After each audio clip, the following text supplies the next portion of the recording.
Hello，大家好，我係中誠居合群，歡迎大家收睇我嘅頻道。依家咧就嚟到咗我哋嘅碧桂園3期迎海北呢個小區啦。咁今日要介紹套單位咧，就係我身後嘅35棟嘅2單元6樓套單位嘅75平方嘅兩房啊。咁我哋睇樓之前咧，就了解下呢個花園。咁我哋依家咧樓下咧就係一個大兒童嘅活動區吓。咁嗰一邊嘅話咧，36號樓樓下咧就係物業嘅管理處嚟嘅。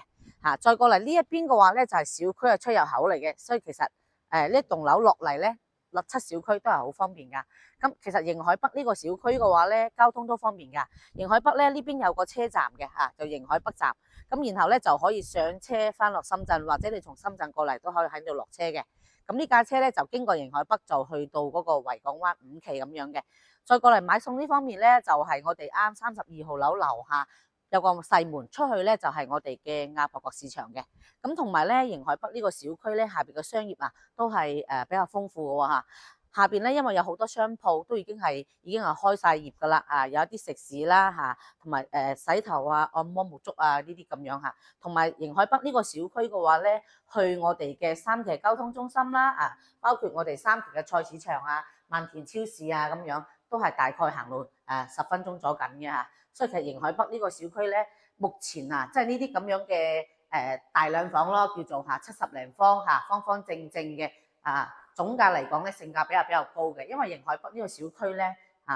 兩房基本上都係20幾萬，未到30萬就可以買到嘅。咁如果你想買迎海南嘅話咧，即係好些少嗰啲咧，基本都要去到30萬左緊嘅就會爭幾萬蚊嘅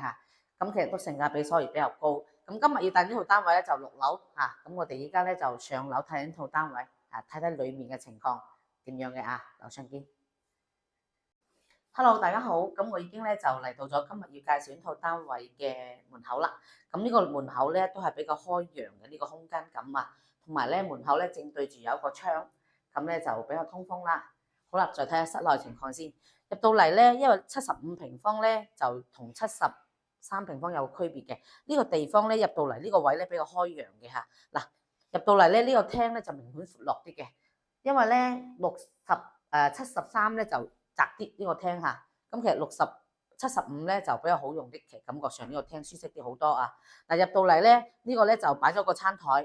咁側邊咧就擺咗個冰箱。其實呢個冰箱咧睇個人喜好啦如果你放入廚房裏邊咧，就呢個空間感會更加感覺舒適啲嘅。就做咗吊燈啦嗱，呢邊咧有個簡單嘅沙發嘅第一已經係有埋電視噶啦，同埋咧係裝咗空調啦，裝咗呢個風扇燈。其實咁呢間屋嘅保養咧都 OK 噶牆身咧有少少花紋呢度位置咁呢個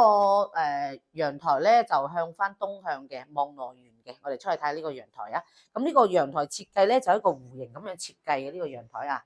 嗱，依家出太陽啦望到外邊嘅山景呢個位咧就先望到我哋嘅內園啦，因為樓層唔係好高但係其實望落去內園感覺都 OK 嘅因為咧低層咧就係望內園景為主咯，咁而且咧喺呢度望出去咧呢個罅景比較闊綽望出去外邊嘅山景咧都係比較開揚。其實好啦，我哋再睇下房間嗰啲設施先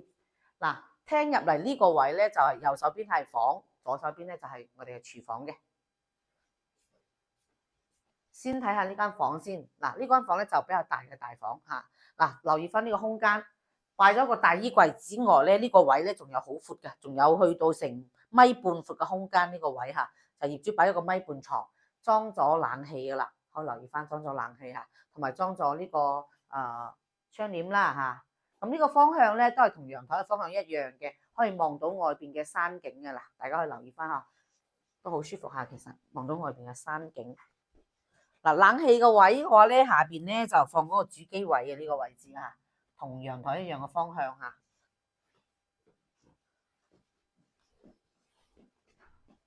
嗱，側邊咧就係主人房嘅設計嚟嘅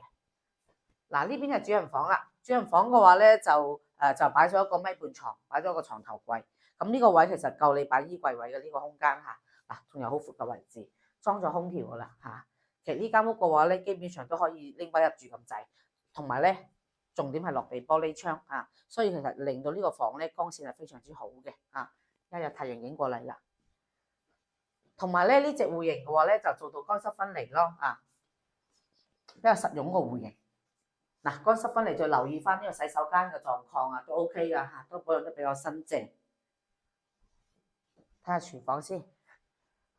嗱，啱啱啊有介紹到啦，呢個業主咧就將冰箱擺咗出去廳，其實呢個位啊就係擺冰箱最合適嘅啊，因為已經係預留晒呢個空間啦。嗱，依間你唔好擺嘅話咧就浪費喺度咯嚇。嗱，已經係做啲櫃咧就係開發商原來交樓標準嚟嘅，因為業主冇改動過啊。出去咧有一個陽台嘅，呢個陽台位嚟嘅。嗱，已經係裝咗呢個熱水器噶啦。其實整體嚟講都 OK 啊，呢間單位啊。咁目前嘅話咧就總價咧就只需要去到20幾萬嘅喎啊，咁就只需要去到27.3萬就可以買到呢一套迎海北一個75平方嘅兩房嘅嚇。咁如果咧近期你想留意翻迎海北呢個小區嘅兩房啊，就可以聯絡我啦。咁我哋公司咧就支持深圳各口岸車接車送啦。啊，如果仲想了解更多嘅視頻咧，就歡迎訂閱我嘅帳號。呢期咧就同大家分享到呢度啦，下期再見，拜拜。